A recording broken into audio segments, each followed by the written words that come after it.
An upcoming summit is aiming to help young women and girls navigate the challenges and dangers presented to them in this modern world. News 12 found out what resources will be available to those young women. Nick Hill has the story. Now that we are going into a new year and having had so much happen in the last 3 years, everybody just wants to kind of shake it off and start fresh. And I think that this summit can help renew some of those relationships, parent and child relationships. The summit, to be held on February 11th at UTC's University Center, will be centered on giving young girls and women the opportunity to have their voices heard. One such issue on hand is dating violence, which statistics show is getting worse. Pre-pandemic, I think it was 1 out of every 12 girls were saying that they were a victim of dating violence. During the pandemic, it was 1 out of 6.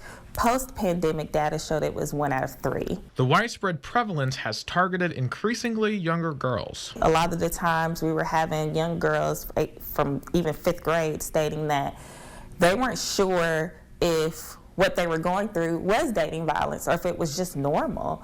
The discussions at the Girls Leadership Summit will help young women and their families diagnose dating violence. There will also be discussions on other topics such as the influence of social media. Additionally, there will be sessions geared at the parents of girls. It's a lot of times that we try to do these things for our kiddos and we think like, oh, we're good, but not necessarily. I think when parents can get together and actually kind of share some of those stories, we can learn from each other. Miss Montgomery has a key message that she hopes girls take with them into the new year. That you choose your own self-worth. You set the tone for what you want your life to be, regardless of how old you are, young, old, it doesn't matter.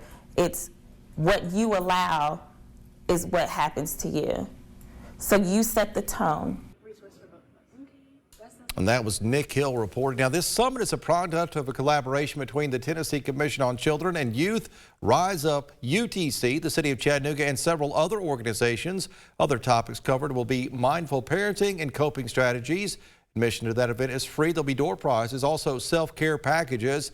Now, anybody who attends, the event is free once again. It's February the 11th from 10 until 4 at the University Center on the UTC campus. A link to the Girls Leadership Summit's Facebook and Eventbrite page is on our website, WDEF.com.